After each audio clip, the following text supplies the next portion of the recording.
Great. Well, Kathleen, welcome so much to the Horsewise podcast. We're really excited to have you. Thanks for inviting me. I'm really thrilled to be here to get to chat with you about horses. Yeah, me too. And some of most of the people who will be listening to this won't be seeing it on Zoom, but I'm looking at Kathleen. She's set up perfectly in front of her bridles, her mercates, her bosals, and I'm just major envy of the background right now. It's just, it says everything about your work and who you are. So I love my gear. Yeah. I feel like I worked pretty hard to get some pieces that work well and are nice, and some have sentimental value. I have some pieces of tack that have been given to me by teachers and friends, and I feel like those are super, super special to me. So I really treasure those. There's all kinds of stuff up there. Tell us about one of the ones you treasure.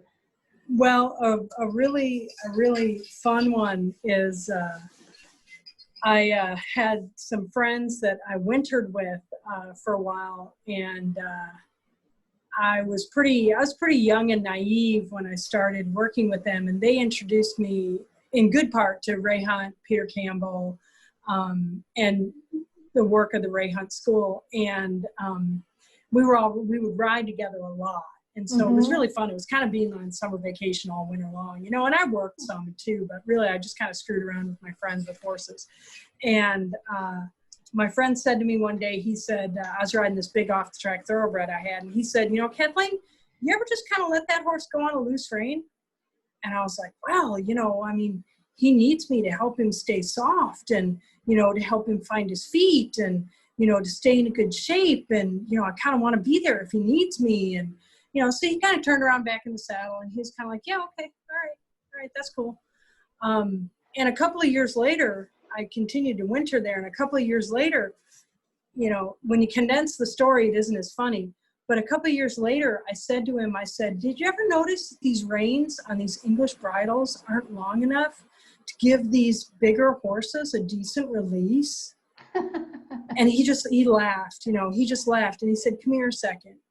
And I said, okay. So he walked in his tack room, and he took a pair of extra long, beautiful laced reins off of his bridle and gave them to me. Oh, cool. And he said, with these, you can give a decent release. Oh, so cool. It's so cool. So, I've got a few pieces like that. And I have a bridle that was given to me by a teacher of mine.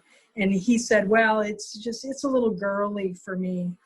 Well, it's one of those old Circle Y or something like that has the silver pieces on the cheeks and on the middle of the brow band. And it's got silver buckles. And it's beautiful. And like today on eBay, I'd be searching for it madly, like vintage Circle Y, silver bridle. It'd probably be like $500 on eBay.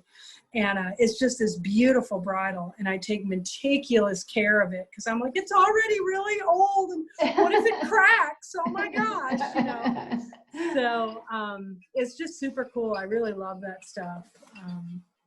So that's pretty special.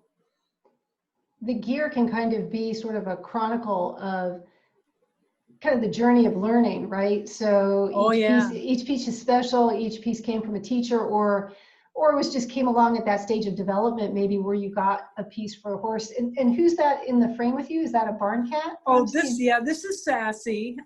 She's let's see, there she is. She's a very good cat. She's one of our barn cats, and she's beautiful and fluffy. And I'm in her tack room. I was just going to say, actually, I'm interviewing her, but it's nice. She's sitting on your lap, so she's giving you partial exposure here. Yeah. So I just seen the tail, and so I was like, what is happening there? I put the dogs in the house, so they can be pretty disruptive. I found out on Zoom the other day. So when the UPS driver drives in the driveway, it can be pretty disruptive. So I put them in the house, but the cats are still here. Have you been doing a lot with Zoom? I just started with Zoom about 2 weeks ago because I have a good friend who studies French classical dressage, and she has a membership group community that she runs, and she's from England. And she had asked me to do a talk on rider straightness and horsemanship and stuff with her premium coaching group she has, which is like 12 people who she coaches in a more intimate setting. And so that was a Zoom meeting. So I kind of told her, I said, well, you better be ready to hold my hand through the whole meeting because I don't know how to do this. And that was the meeting at which I learned you need to have your reading glasses available because you're not, when she says, well, punch this on your screen and it's your phone, it's going to be too small to see. So, so I'm learning pretty fast, and I have a couple of good friends in England.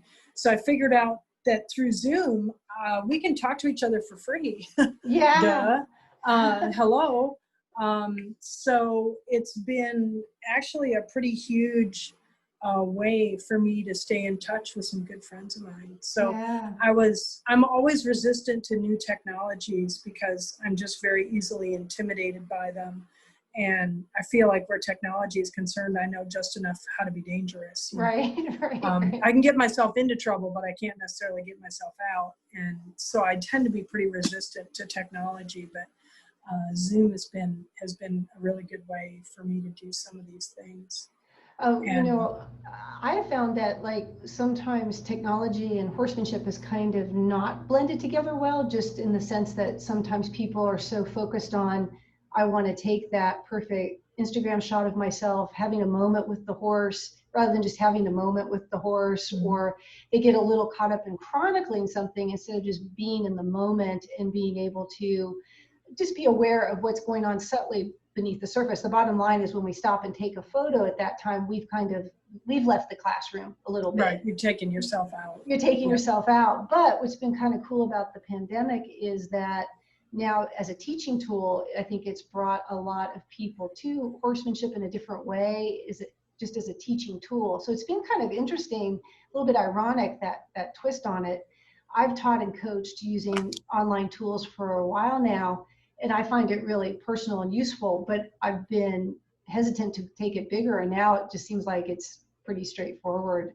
And and it's the time, because I think the idea of the world going back to quote unquote normal, is probably not really going to happen at this point. And a lot of the modifications that people have made because of COVID-19, some of those modifications they're going to want to keep with or without the virus. Exactly. Yeah. And so I think there's a bunch of things that are going to change just because people figured out there was maybe a better way to do things. Right. Whether that's slowing down and unplugging, or maybe for me actually plugging in. Like I live in a rural area.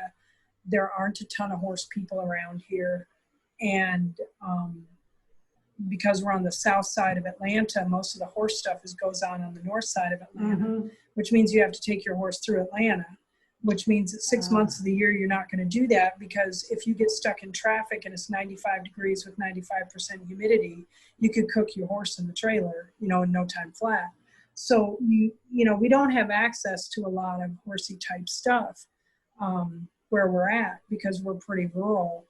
And using technology though, I can tap into people who otherwise I wouldn't have access to them. And I hope the same will be true, that there are people that'll find that they can have access to me, right, that they might not have had access to me otherwise.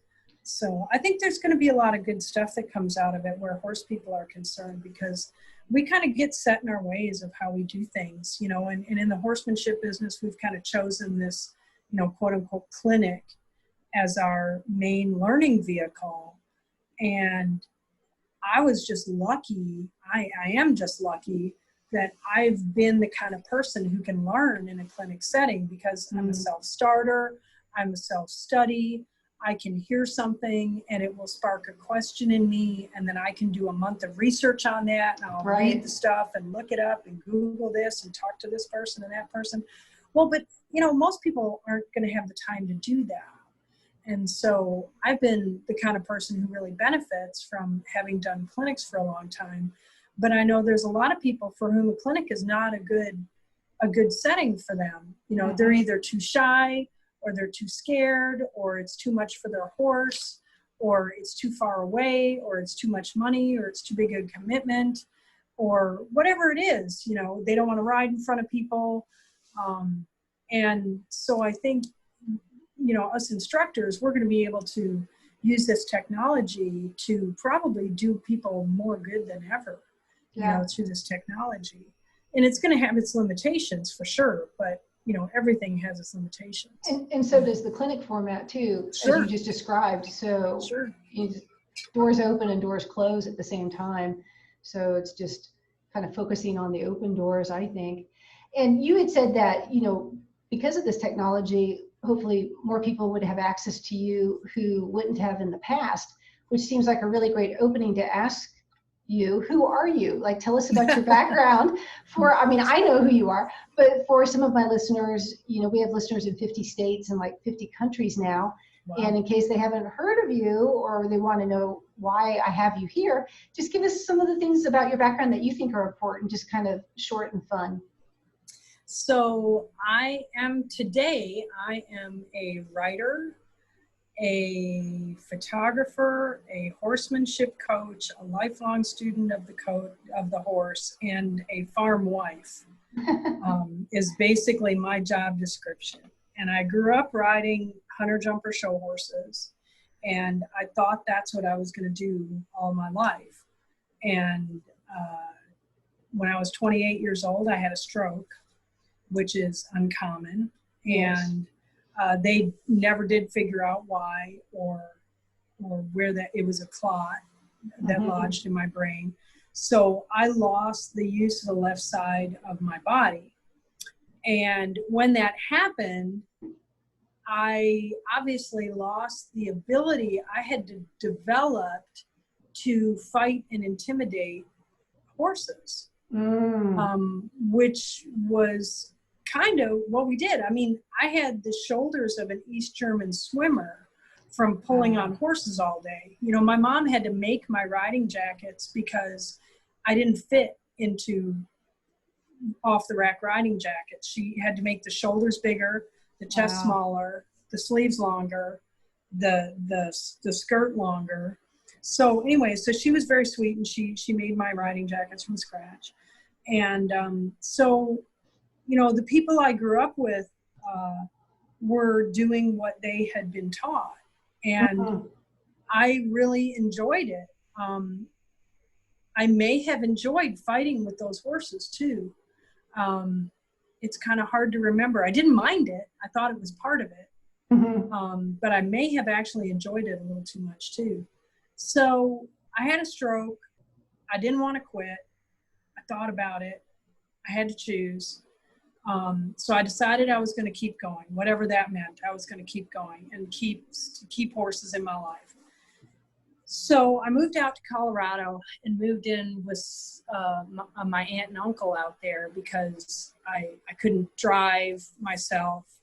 I could walk, but slowly and carefully by then. But I was pretty restricted physically in what I could do. And so they lived in Aspen, Colorado, and there's great public bus system there, and I could take a bus to the hospital for physical therapy and occupational therapy and stuff. And I got a job at a print shop behind a desk and did all that and bought myself a horse. And so here's this crippled girl trying to fight with this horse the way I knew how. And he wasn't off the track. He was an unraced thoroughbred. Let's get it straight. He was an unraced thoroughbred. And I didn't know how else to work with a horse, but keep picking fights. So I met a woman out near Aspen named Holly McLean. And she said, we're going to this clinic this weekend. Would you like to ride along? And I was like, oh, sure, whatever. You know, because we'd had hunter jumper clinics and stuff like that. Right. We'd bring somebody in and they give everybody lessons. And I thought, well, sure, you know, whatever this is, Colorado style, I'll go do that, go take a look. Well, it was Buck Brannaman. Okay, And so this that's was, different. this was like, and this was like 25 years ago. This would have been Oh, 25 wow. years ago or so. So he was an Eagle. He's been going to Eagle forever. So I see this guy and I'm like, so somebody asked him the question. They said, so Buck, what do you do about saddle fit? And so he's this young guy with no money, or anything.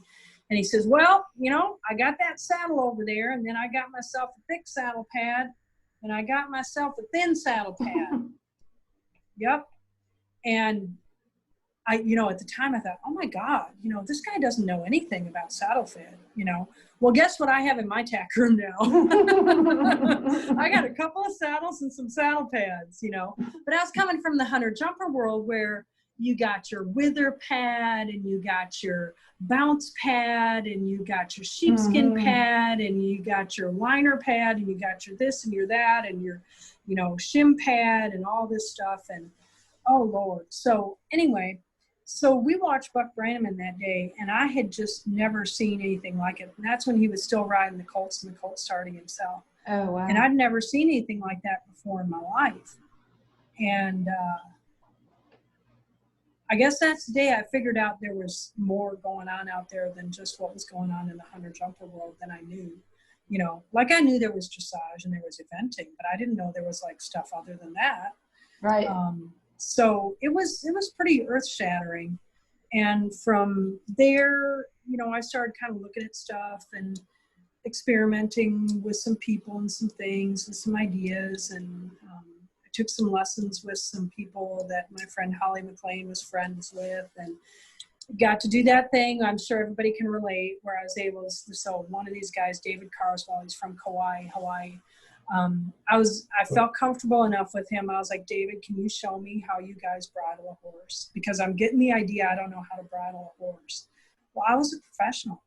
Yeah. Well, I was, before I was crippled up. But, it's pretty hard pill to swallow when you realize you don't know how to catch a horse because it's always been in a stall. Right. You don't know what a round pen is. You don't know how to start a colt because you've always ridden trained show horses. Yeah. You don't know how to bridle a horse because you always just got a taller step stool. Right. Those things, and everybody can relate in one way or another. So I started working with a guy named Mark Rashid, who's from Colorado. Right. And I ended up working with and for him as his full-time assistant. I worked with him for about 10 years, and then I worked for him for 2 years after that in an internship as his assistant. And then I kind of went out on my own, did some clinics on my own, wintered at my friend's place in South Carolina in the winters, and then kind of looked at my own work and decided I needed another teacher at that point, and looked at my own holes and my own gaps in what I knew how to do, looked at my horses I were developing and where they needed to be stronger, and I picked Buck Brannaman. And so my husband and I have been riding with Buck for the last 7 years, and developing horses on our own here at the farm. And we buy babies from a ranch in North Dakota, Lansing Sunshine Quarter horses. They have nice stock, yeah. They do, yeah. They just breed ranch horses, And for a lot of people, what we need is just a good using riding horse, and they're nice riding horses.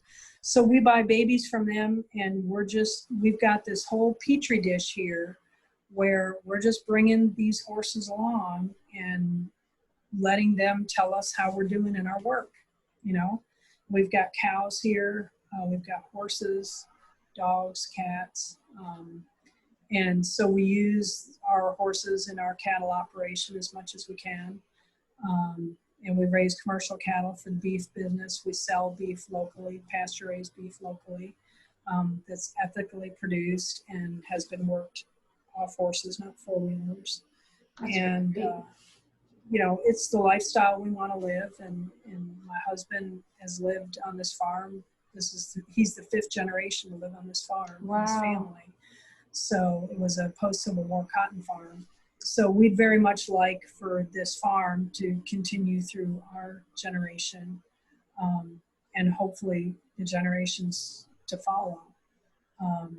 So that's all really important to us, is that we're producing horses in a good way, we're producing cattle in a good way. And the dogs are pets, so we don't worry too much about them. Right, and the cat. So at this point, you know, I used to be on the road pretty much full time. I was on the road 9 months out of the year, 8 months out of the year. And when Glenn and I met, I was traveling all the time. And I figure you don't have 300 acres of grass and 14 horses and a cow herd and spend your year on the road. Right. You know, I mean, that's it, you know, you look around this place, it's beautiful. So why would you leave? You know, so I would love for people to be able to come to us and explore horsemanship, you know, so, and ride in the cows if they want to, and really sit down and geek out about the details of Ray Hunt style horsemanship, because that's what interests me. So, so that's kind of our model here, and that's what we're pursuing. And for a lot of people who've been in your position where, you know, you had regained your strength, you were basically coming back into the horse world and you were being successful, you were, you know, you had worked with one teacher very closely, you were also, at that point, I assume, teaching clinics and on the road, and then you decide you need to have the next round of teaching and instruction, and that's when you started focusing in on Buck Brannaman. But at that point, like, a lot of people might not have done that. They might not have said, oh, I want to go deeper. And also, it sounds like, this is just my interpretation of what you're saying, not only that, when you got deeper into that line of study, you then wanted to sort of live it in a fully, you know, a way that's full of integrity in terms of where my experiments are with the horses, it's on this property that also reflects, you know, the respect for nature, for the agricultural lifestyle, also for how to raise the cattle properly, raise the horses on the cattle properly. And so that's something I find very unique about you, where you share that a little differently. You could have continued to teach in the more traditional way on the road and so forth, but you kind of took it to this other level.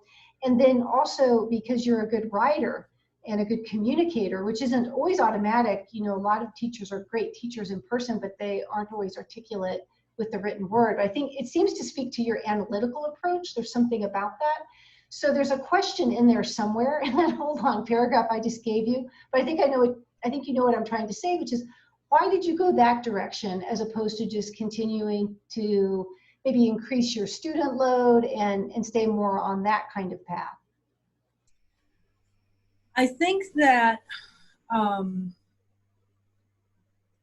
it was really important to me to see the process from more towards the beginning, because I've written a lot of the finished product in various ways, shapes, and forms. And I've seen the finished product a lot. And as I worked with horses on the road, you know, I used to see 200 or 250 different horses a year. You know, that's such a huge gift, because that's a huge study group that you just get to examine and just look at. You know, it's the thing that one of the Dorans has said, right? Observe, remember, compare, right? So I got to do that every day. What an amazing gift. And what I found was that these horses with problems, which was a lot of them, right? A lot of them, these horses with problems, a lot of times in like 3 days at a clinic, we really couldn't get it fixed up, right? You know, we could kind of get a Band-Aid on it. You could kind of teach the person some kind of coping mechanisms, some management techniques, but we weren't eradicating problems. Like if I saw the horse again the next year, it still had that problem. And if I saw it the next year, it still had that problem. And I thought, 3 days at a time, tips and tricks, management techniques are not getting this done. So I started thinking, of course, well, how do they become this way? And that led me to think, well, how do you start horses? You know, like, how do they learn?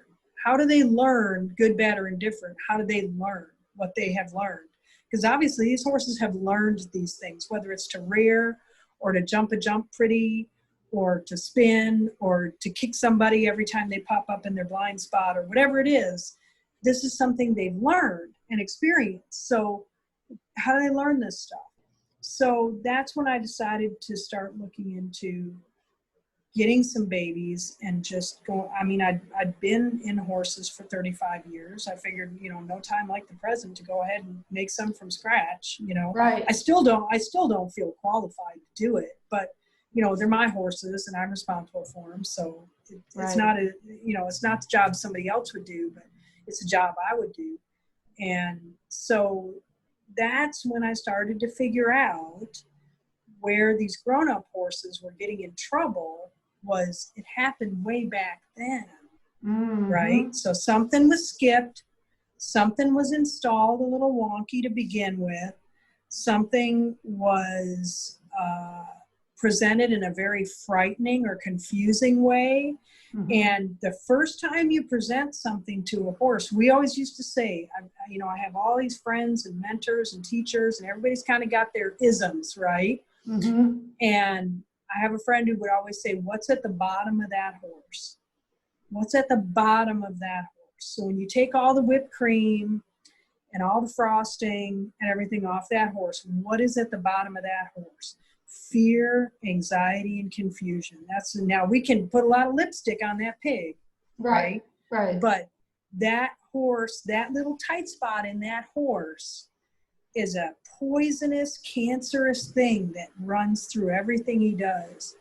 And so it's really, really, really helped me figuring out these more grown-up horses of where those things happened. So and what the other thing I figured out is you can manage a problem. Okay, so like say I have a horse who kicks if something goes in his blind spot behind him, he just can't get over that. Okay, so then I'd set up a world for him where nobody goes behind him, right? And say, no, don't go behind that horse, you know, and we're never going to drive him. We're never going to take him around kids or dogs that might go around behind him or whatever, right? So I set up a world where that never happens. That's managing a problem. Then there's eradicating a problem where you work on it to where it's just never going to happen. You know, like Ronald McDonald could pop up behind that horse and he's not going to get kicked. That's eradicating the problem. So I got interested in eradicating problems instead of managing problems if I could. It was just a different deal. It was a different learning curve. So the babies have taught me so much about the way a horse comes from the factory. And then you can look at a horse with a problem, and the further he is from the way he came from the factory, the bigger that problem is. Because they were made the way they were made. And the further we get them from that, the more trouble they can get about that. Now, it's a herd and a prey animal. Just to ride him, you got to get him pretty far away from being a herd and a prey animal already. I understand. But when you work with an unhandled baby, you start to understand, to me, the way I look at it, and I know a lot of people look at it way differently and way more mystically, and I tend to be kind of a pessimistic-minded person. I'm not a glasses always half full kind of person. I don't write a lot of positive thinking memes in my spare time, you know, and that's just the way I am.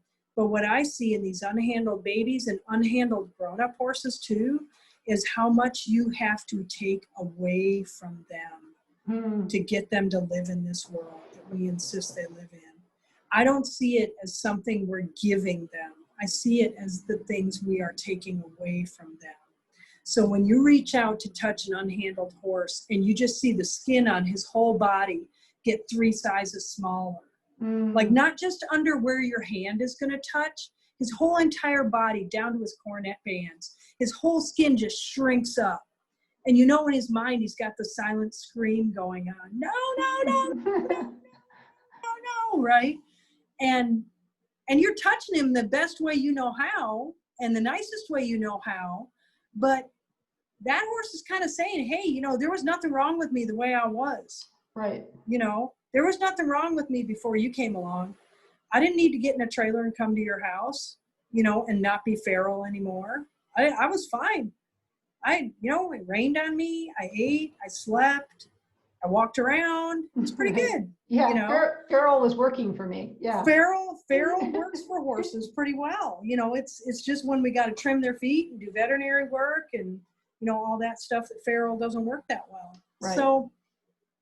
So I started to see that a lot of these problems of the grown-up horses comes all the way back to the foundational stuff where things were missed. And before I had, you know, just loads and loads of babies coming through the farm and then following them all the way through to, you know, good solid riding horse, I couldn't recognize how far back a lot of the problems went in the grown-up horses I was trying to help my students with, you know, because it seems like, you know, another one of my friends always says everything in a horse is connected to everything in a horse.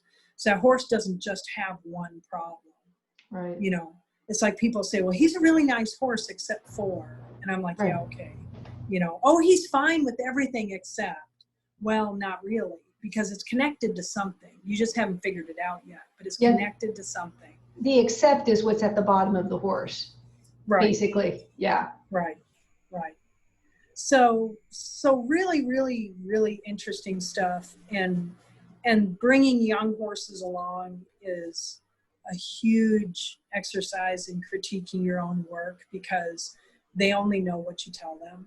Right. You know, and they have their breeding and their personality and whatever experience they have before they come here. But, you know, nobody else has really put much of any hands on them. And so, you know, you kind of have to get up in the morning and say, well, you know, so-and-so isn't working out so good. And you have to go, okay, well, what did I do? You know, Right. I can't pass the buck, you know, Right. and that's pretty sobering because when you work with a horse that somebody else has got a lot of fingerprints on, you can always blame somebody else. Yeah. You know, well, this happened, that happened. They weaned him too early. You know, he had a wreck when he was a yearling. You know, he wasn't started very well. Well, at this barn, this happened. At this barn, that happened. You know, and so you can always kind of pass the buck, but there's no passing the buck, you know, here with these horses at our place. Right. So that's a good thing because it holds my feet to the fire. You know? Yeah, definitely. I started getting interested in this horsemanship so I do two things. I run a racehorse adoption program called LOPE, which has actually now become more of an education group. We work with interns who want to be veterinarians and they want to maybe be professional horsemen or competitors one day. And the horses sort of teach them a lot. We say that the interns are helping them, but it's really that the horses are teaching them. And I also do Horsewise, which is the podcast and some horsemanship instruction and coaching. And what I worked with, the horses that drew me in were these ex-race horses who were coming to our farm. I was totally not qualified to work with them. You could definitely argue I'm still not qualified to work with them. And we ended up focusing on what are called the war horses. These are the horses that are still running at age 8, 9, 10, 11. And they come off the track and they have some athletic injuries, usually nothing that will preclude a flat riding career, but they really only know one way of life. And you have to have a pretty unique character to run that long, right? You can't really force a horse to run that long. You might be able to force a horse to run a year or so, but you're not going to be able to force them to run 7, 8 years. So they come off the track. There's not a big commercial market for the ones that at least come to us. And I always felt like, well, I can do no harm here. Like you literally can't ruin these horses, you know? And so I felt like that was an appropriate laboratory for me. And anything that I could do to even help in a small way would be to their benefit. So I have the opposite approach, which is where my laboratory are these horses that they end up being schoolmasters in an entirely different way. And they're all very unique individuals, but I'll never know all the layers that were at the very beginning. What's at the bottom of the horse is often their core character and a lot of braces that have been built up mentally and physically. And I know I can't unbraid all of that, but I can deal with the individual nature of the horse as I see it, and keep speaking to that. And sometimes it's very, very subtle work. And sometimes it's very, very physical work. It all depends on whether we're getting to the feet or the mind first, like how's that working. So I'm really fascinated with what you're doing, which is this idea of really understanding from the ground up, like how these horses learn when you are the first one to work with them, where you're putting the foundation in. You ever put a foundation in? I've only tried to see what's like, there's a huge glaring gap. If I could just close that a little bit, or if I could get that horse's mind to understand that there's a little bit better way to go. And they're really good for teaching awareness to the interns and the students, because they present in a way that is very, I guess what the word would be is difficult to ignore. Not always aggressive or hostile, but they have very clear-cut feedback that they're giving you. And that also goes to their personalities. They all have big personalities in a good way. And so that's sort of, to me, like this other element of it. And that's why I really enjoy following your work, because it helps me understand, even if I won't start them from scratch, it gives me insight and understanding to those core fundamentals that were obviously never quite in place for these guys, but how can I maybe get them a little closer to it? Or I'm obviously going to be adapting quite a bit between their anomalies and my anomalies. I came to this in a very odd way myself. And so, but it's all related at the end of the day. You know, that's what's so interesting to me about this type of horsemanship. And anything that we can do to sort of improve ourselves, improve our awareness, our sensitivity, our clarity, and that in turn almost always helps the horse, and then the horse ends up just teaching us more and more. So that's kind of my view on it. Yeah, no matter what you're doing, you know, you had been talking in one of your other podcasts about doing less sooner, you know, which is kind of one of the Ray Hunt isms that kind of everybody in the horsemanship business kind of heard of, doing less sooner so that you don't have to do more later, you know. And then when I think of that, then I can't help but think of what happened before what happened. Right. Okay. And I think that there's 110% you can't go wrong pursuing what happened before what happened. Right. So, you know, people will say, well, he stepped on my foot. And I'm thinking, well, yeah, but there's a whole bunch of things that happened before he stepped on your foot. Right. And one of the things that he had to do was he had to unweight that foot before he could pick it up. And then he had to re-weight it in a way that basically his weight kind of came over the top of your foot. Right. And actually, if you'd kind of been paying attention, you might have been able to feel and or see one of those things happen, and then been able to guess what was going to happen after what happened. Right. So I think that you can only be aware of what your present level of awareness will allow you to be aware of, right? But I feel like since about 20 years ago, say, I started pursuing what happened before what happened. Like it's my mantra when I get up in the morning. I'm like, I have no idea what I'm going to do today, but I'm going to work on what happened before what happened. You know, like what happened before the truck stopped working, what happened before the cat got sick, what happened before my dog got run over by a car, you know, what happened before that horse actually colicked, what happened before that gate ended up being open and it's not supposed to be. So like before that gate ended up open when it wasn't supposed to be, is there was a jingling noise of a chain when there shouldn't have been, right? So if I had been painted, now if I'm on the mower and I don't hear it, then, you know, I'm not to blame. But if I'm walking around on the farm and I hear a chain jingle, you bet I'm going to be tracking down what chain just jingled, right? Right. Because that's what happened before what happened.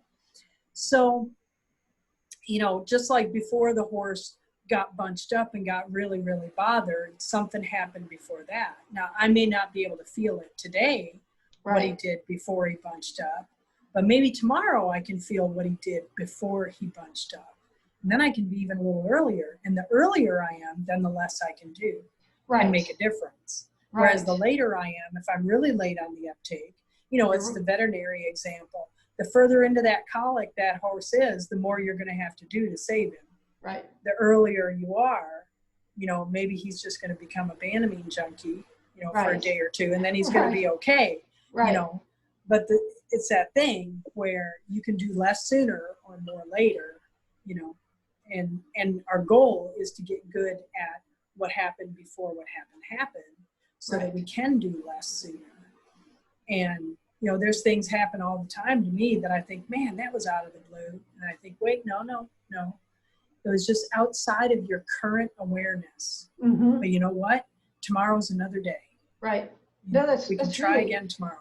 Yeah, that's really good. And awareness is something that you can develop and grow if you focus. That doesn't mean that you become like this incredible omniscient thing where you hear it, you know, you expect yourself to hear and know all. But if you take it as a goal, like you're saying, I'm going to work on what happened before what happened, right? If you wake up with the goal and say, I'm going to hone my awareness today in one area or two areas, and I'm going to just have that in the back of my mind to, if I find myself rushing, the whole concept of being early is so you don't have to rush and be abrupt, right? So I'm a high energy person. I'm always like, you know, things are going on in my mind all the time. And it's like, if I can just understand that that's probably going to be not only inefficient, but it's going to prevent me from actually seeing things. It's like, it's a circus in here sometimes. It's really colorful and there's just lots of lights and all kinds of noise. But when I kind of put that to the side, it's amazing what'll filter in. And I had a good example of this. I was leading a horse right off the track. He was a sweet horse. He'd run a little bit too long. He was only 7, but he was probably a little too long for him.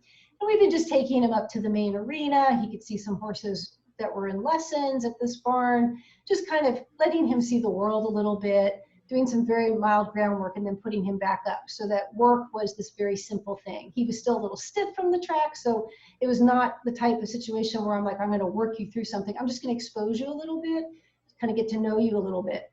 And I was walking with someone else, and I was watching in the arena. There was a lesson horse, really nice horse. He was a Mustang, and kind of a little short-legged guy. And they were about to ask him for a trot. And I knew he had kind of a staccato trot. And I kind of was with that horse, the one at the end of the lead rope. And it's a fair distance away, right? But I kind of got his attention. I sort of set his feet up a little bit. And when that horse started to trot, even though he was a fair ways away, that sound freaked out the ex-race horse, because at the track, they're used to hearing horses come behind them, but they have a very different cadence to their strides. That kind of cadence felt like an injured horse, or a horse that might be in trouble or that was scared. Even though the Mustang wasn't, to him it sounded like a Jack Russell on crack. He was like, whoa, but I knew that might happen. So I just had that horse kind of thinking about it, and I just rolled his hindquarters so he could see, and he was like, okay, nobody's dying over there. But even like 2 months ago, I wouldn't have even caught that, right? It was just one of those things, because I've been working on sort of quieting my own mind, not to be like, you know, Disney Zen weird, but because it's very practical for these horses. If I can spot something that might happen and get the horse just, you know, not like defensive, but just kind of, hey, if you were in this position and you got a little worried, you'd have a place to go and you'd feel pretty comfortable about it. That's kind of my responsibility. It's the kind of thing I never would have thought about, like even, you know, 2 years ago. So, and I would credit, you know, again, I also want to study, and, you know, your blog and your Facebook group doing the work. These are the kinds of resources out there that are very just critical and also so well done, that dedicating myself to reading those kind of materials and keeping up, it just sort of changes, you know, your awareness and your receptivity on a low-key level. So I would commend you for that, for putting that out there. Well, I appreciate that. I grew up in a literary household, so I don't know if you ever got Reader's Digest.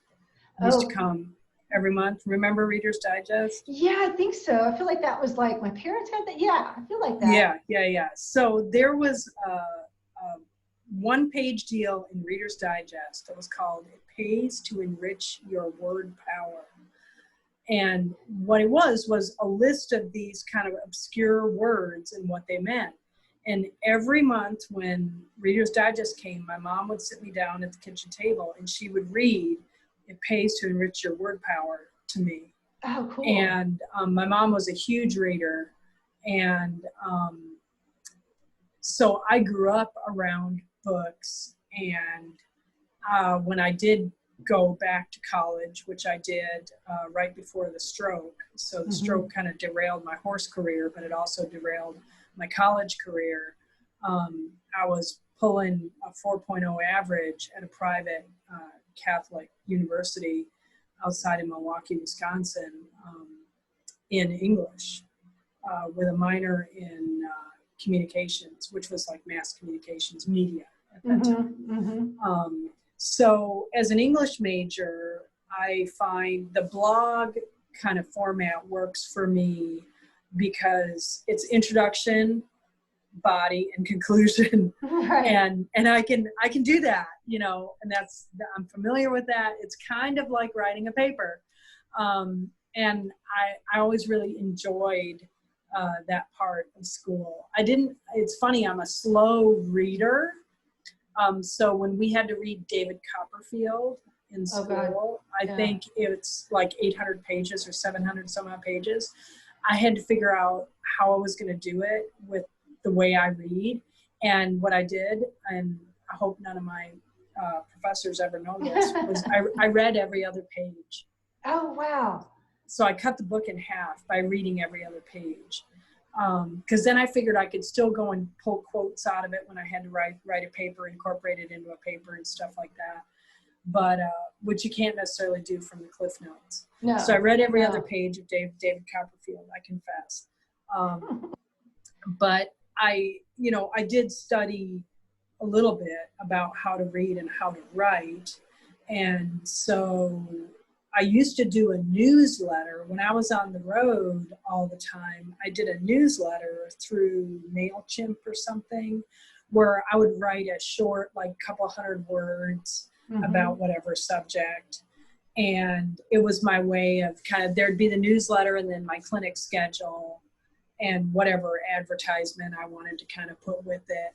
And I kind of got in the habit of writing those. And so as blogs kind of became the thing, I thought, well, I should do a blog, you know? And I have a couple of blogs that actually have over 100,000 reads. Oh, cool. Which it blows my mind. I mean, it just completely blows my mind. And Emily Kitching at Eclectic Horseman found me that way. So now I'm published in Eclectic Horseman. And I enjoy writing, but writing is really hard. Like a typical blog is about 1,200 words.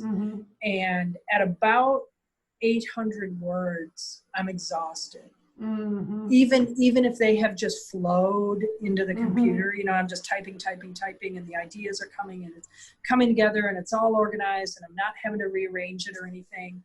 At about 800 words, I'm exhausted and I have to stop and go do something else. And then I can come back to it later, like the next day, usually the next day or next week or whatever, I'll come back to it and then continue on and then finish it up. So even writing a blog is hard, but I do enjoy it because I enjoy words. You know, I enjoy the meanings of words. I enjoy putting words together. I enjoy trying to say what I mean and trying to actually articulate something that's hard to articulate. I find that part of it really fun.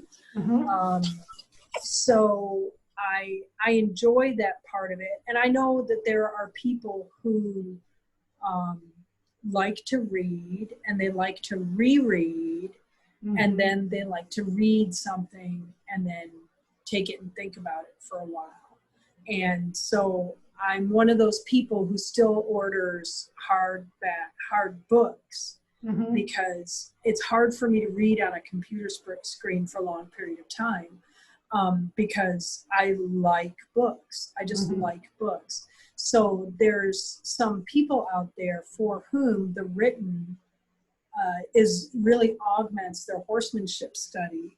And you know, those are kind of the people I think that my blogs are going to reach, is those people who have that little bit of a classical way of learning, where, you know, kind of read, think, then go do.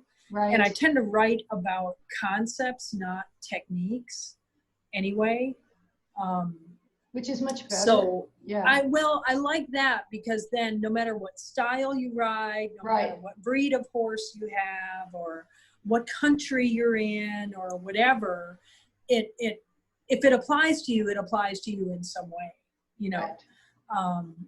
And I really like that part of it as well. And what I really, really enjoy from the blogs is simply people going either, I can't believe you put into words what I have been thinking and couldn't even say, much less get into onto a piece of paper. I just, to see it articulated sometimes just makes people feel so good. And I love that. It's not just that somebody's agreeing with them, it's that they thought it was a concept that was uncommunicatable. And when you think that something is uncommunicatable, you feel isolated. You know, so I think people kind of feel a sense of community of, oh, so these concepts are communicatable. That is so cool. Because then if I can communicate it, I can find my tribe and I can find community, right? And I think for other people, there's just that there's, even if they don't agree, they love the idea of being exposed to something different, but that has been presented in a way that makes sense. I agree. And the whole thing with good writing is about clear thinking. You're not a good writer if you're not also a clear thinker. The two are really well linked in my mind. So what you describe makes perfect sense to me, that you're taking the time to think through what it is that you want to articulate. Like you said, that's why 800 words is tiring, because you're getting just the right words. You're really taking that from your brain, that concept, that philosophy, really. Technique is so subservient to philosophy. It's not as important. If you get the core philosophy, the technique falls into place. Again, it depends on what discipline you're in or what breed you have, whatever. But those fundamentals and those things, those core principles in thinking, always translate into good writing if you're aware of them like that. And so I think your writing is very clear, but it's also very evocative to the situation. So if you're describing a kind of a classic scenario with a horse is doing a particular thing, and people are like, I know exactly what that feels like. And then you go on to describe what's going on behind that, or what the, your assessment of that is, or what's the philosophical thing underneath all of that. Then people feel like, so connected to you. And also that not only aren't isolated, but that the thing they kind of thought about that situation was actually part of a larger truth. And so they feel like they're actually learning, they're actually on the right path. And that can become, I think in horsemanship, people can feel like that sense of, I think I'm on the right path, but I'm not sure, because it's not a technique necessarily, or it's not something that I can say, I must have done that right because I've got the blue ribbon. It's a lot more individualistic between the horse and the handler and the rider at that moment. So blogs like yours and Facebook groups like yours sort of validate that searching, that sort of searching with integrity, and not so much like, how quickly did you get that horse to, quote, yield its hindquarters? It's more like, well, what is this overall picture? What happened first, before that horse was tight and rolling the hindquarters? So I know that I often, with my students, I'll be working with them and they'll be like, I kind of had this feeling that this horse was maybe not going to do this well, but I don't know why. And I'd be like, okay, well, why did you have that feeling? And what were you seeing and what were you observing? And then we would kind of talk it through in a very long roundabout version of what would be probably a very succinct blog post by you. And the student always feels better for working it out, you know, and so you're guiding that process, which is really cool.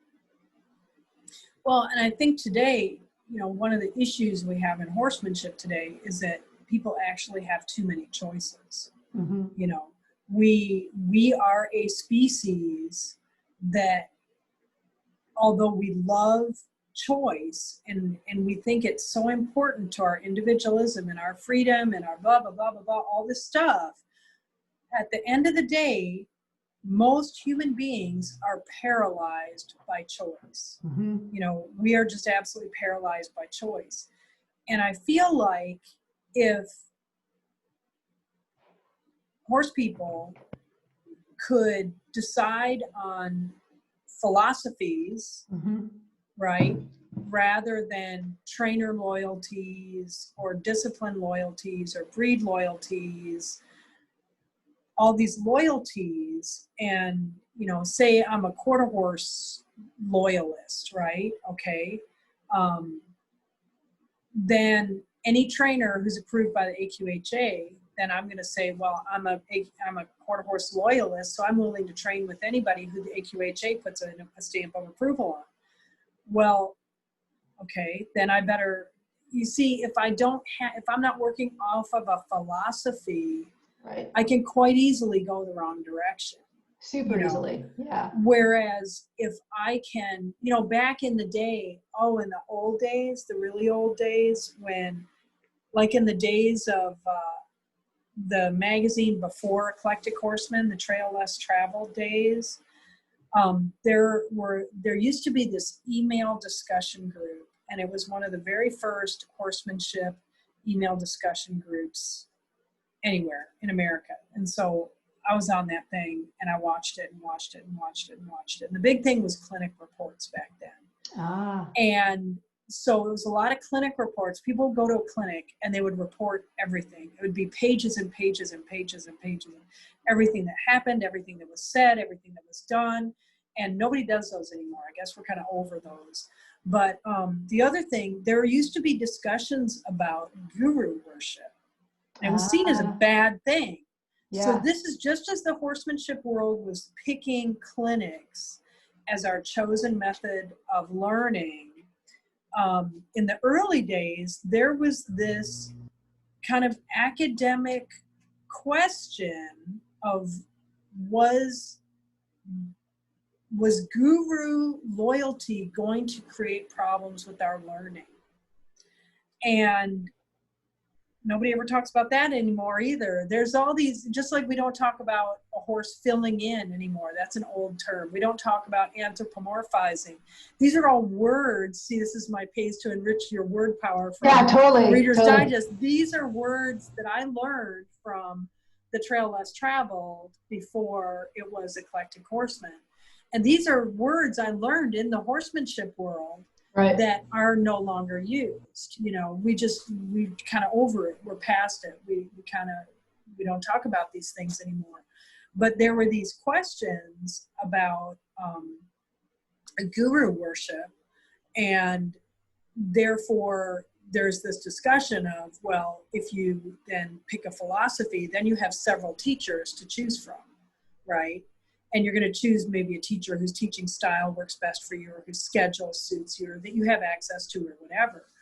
But I think if my blogs can help people define their own philosophy, mm-hmm. whether it agrees with mine or not, because my blogs may help somebody decide that their philosophy is completely opposite from mine. And that's great too. That's okay. That serves its purpose. You know, that's why we have Democrats and Republicans, you know, Christians and atheists and all that, mm-hmm. all down the line, the yin yang symbol.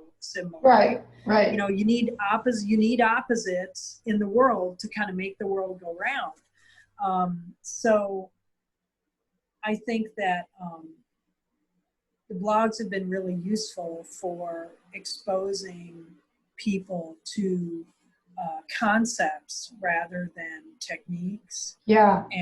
And philosophies rather than dogma, hopefully. Right. Hopefully. Totally.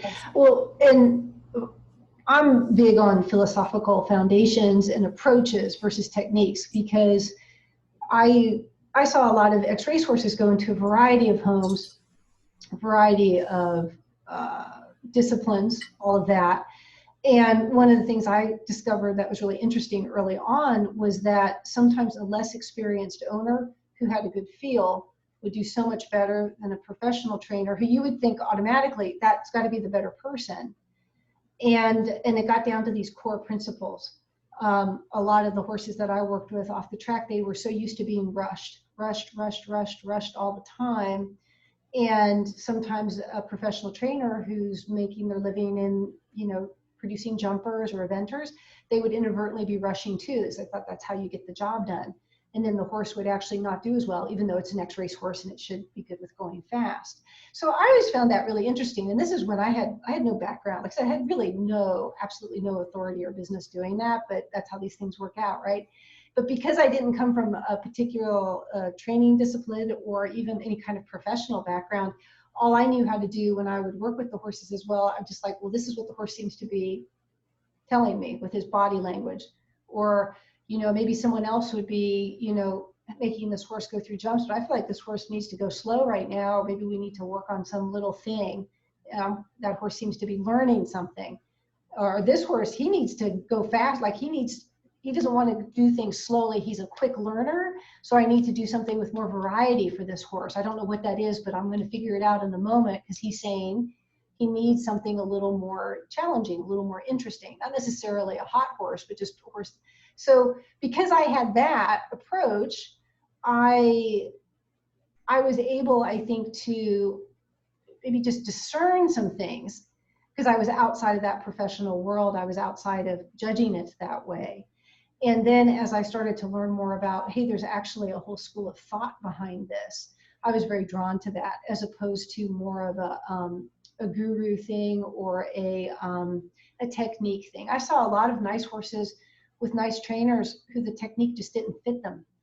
And that can happen too, just like different kinds of people have different learning techniques or whatever it is, like you have to adapt to them. And I always find that really interesting too, this idea of, as kind of the human, the more responsible, member of the partnership, we can adapt. We can change what we're trying to teach, how we're presenting it. And it's a big responsibility, and it takes a lot of ongoing education on our own parts. But if you do it, it's just so rewarding, because then you can change. It's just like working with different kids if you're a teacher, in the schools. So I'm getting a little off track. It's just something I'm kind of passionate about, was just this idea of, again, this overall philosophy, this idea of what are the core principles behind what you're doing. And all of the things that kind of came from the Dorrance and the Ray Hunt sort of world really resonated with me, even though I had so much less standing than people who've been in the horse world a lot longer or in a more traditional way. So that's how I got super passionate about it. And I love to write as well. And after I had been through some significant experiences, I wrote a book about it that was basically about what drew me into this world, what these horses taught me, and how it was totally different than what I would have ever expected, Mm-hmm. So putting that all into words is what helped me understand better. Going to the trouble of that helped me understand better what it is I was actually learning, and then attempting to share with other people, of course. So yeah, I think that it's funny. I say to people, with these young horses here, I say, it's too bad people don't get to see the day-to-day, which is kind of the minutia. It's kind of the watching grass grow part of it. Mm-hmm.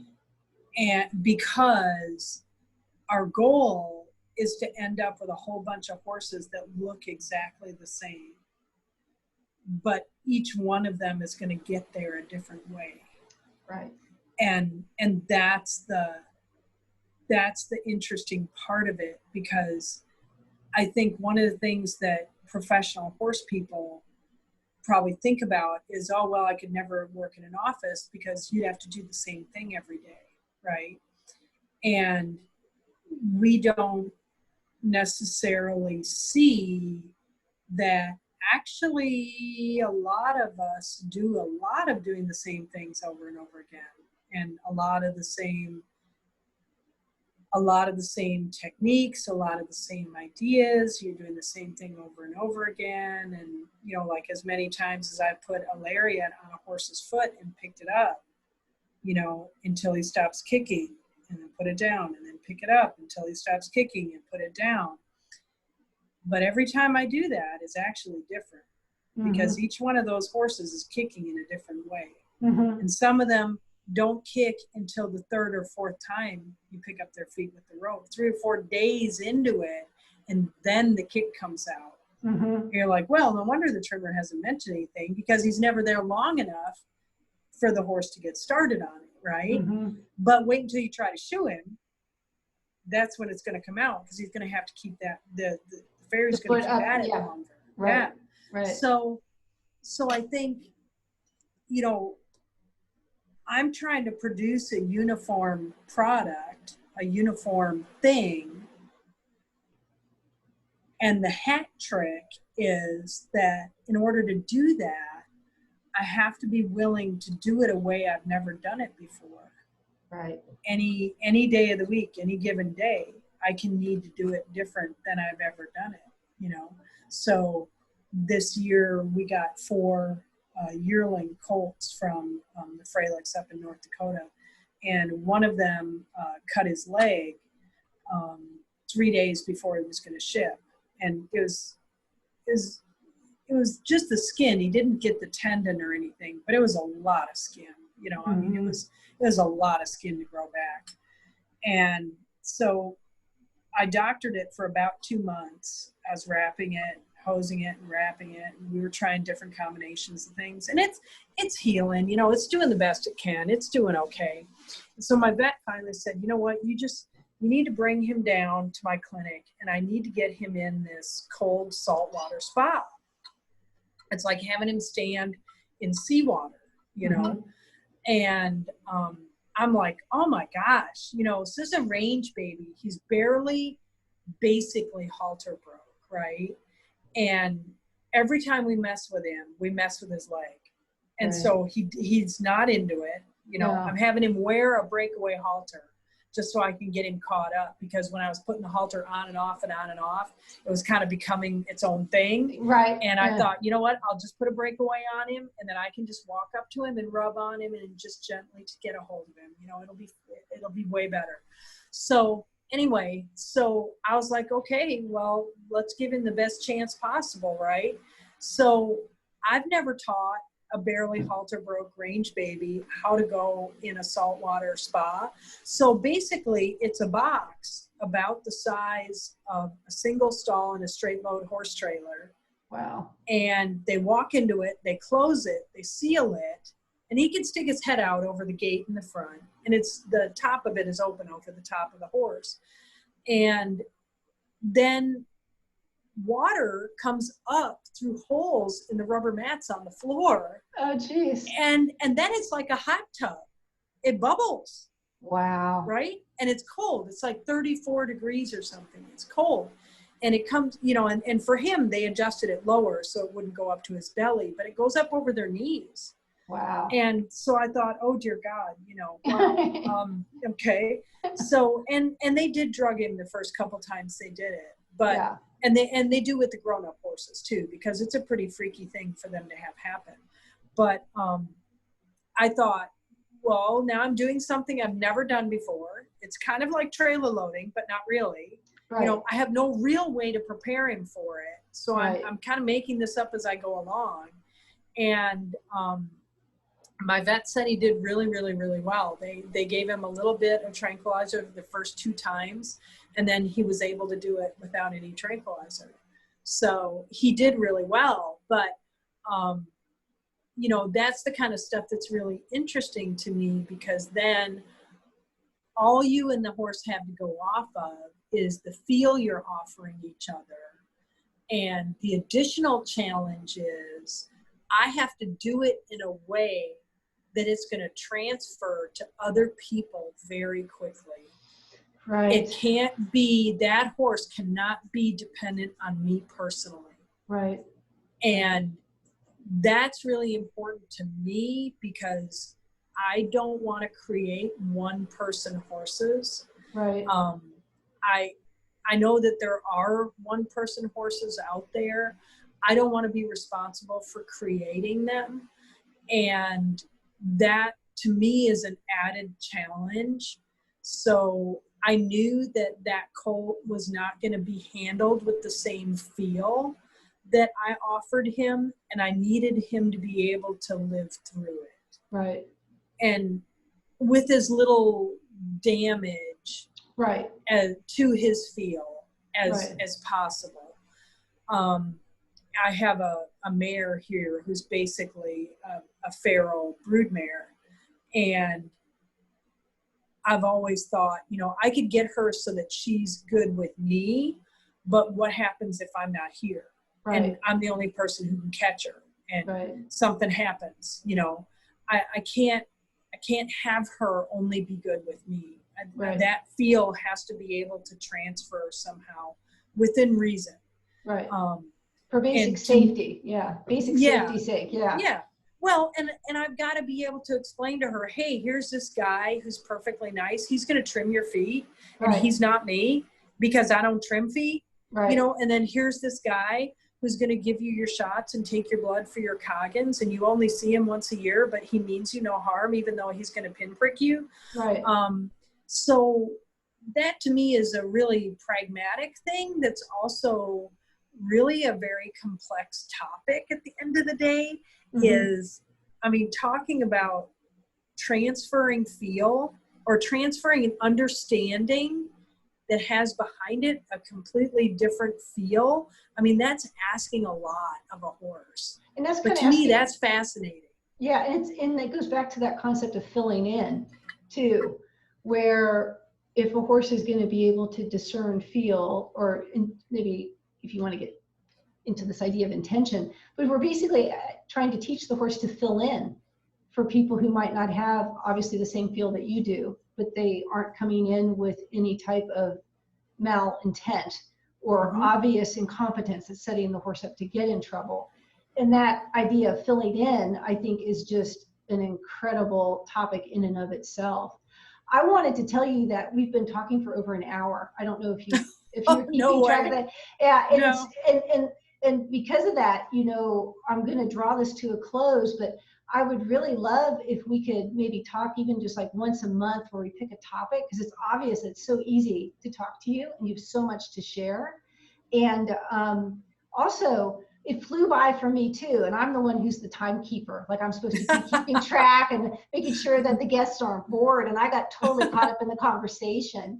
So, during the conversation, there were like 5 or 6 topics. I've been taking notes, and then I realized if I were to follow up on all these, we'd be on here for another 2 hours. That's how easy it is to talk to you. So. Yeah. Well, I'll tell you a quick last little story. Is I was on my honeymoon with my dear husband. We got married 7 years ago. We've been married 7 years. And so we're driving up the Pacific Coast Highway in a red convertible. So we had our honeymoon in Napa wine country and just spent time exploring the coast up there in California, which is gorgeous and was super fun. There's lots of great places to stay and lots of great food and wine and everything. And so he looked over and he said, what do you think about? And I said, well, I was thinking about that warm blood we got at the house. And maybe if I got her to turn into the round pen fence, that might cause her to do blah, blah, blah, blah, blah. I hadn't tried that yet. And he said, so basically you're thinking about horses all the time.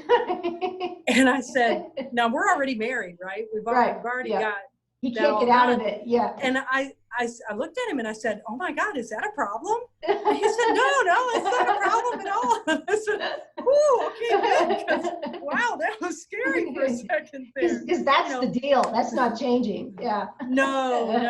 And so that is really all I think about. So, and I love to download some of it sometimes, because then it just gives me more to think about, while I'm out here doing my thing. There's filling a water tank. I can think about a lot of things while I'm filling a water tank. Yeah. Because I have to stay with it or I'll forget. Right. So I like to mull things over. So, and to be able to share that with other people, that's the whole thing. Is the point of a teacher is to save you some of the mistakes they made. Absolutely. And if I can save somebody some of the heartache and heartbreak, that has just about done me in, that sure makes it worth it. For sure. I always say that I don't want anyone to learn as hard a way as I did. And I didn't even learn that much. So I'd like you to learn more easily and learn a lot more than I did faster. That's kind of my goal. And it's so much fun to do that, to help people get down that road so much faster than you did, or without the scars, literally and metaphorically, right? It's like team bad decisions over here, right? Let me please listen to me and avoid these pitfalls. So, well, Kathleen, we definitely have to have you on again for sure. Maybe we could do like a short half-hour horsemanship chat, or pick a topic and do that, once a month or once every few weeks, because I feel like this has just been great for me personally and really enjoyable. And I'm sure my listeners will feel the same way too. So. Well, I sure hope so. And I enjoy thinking about horses. I love being with horses. I love thinking about horses. I love doing things with horses. So, I just love all of it. Well, thank you so much for being a guest, and I hope to talk to you soon, Kathleen. All right, let's do it. Okay. Thanks so much, Lynn. Thank you.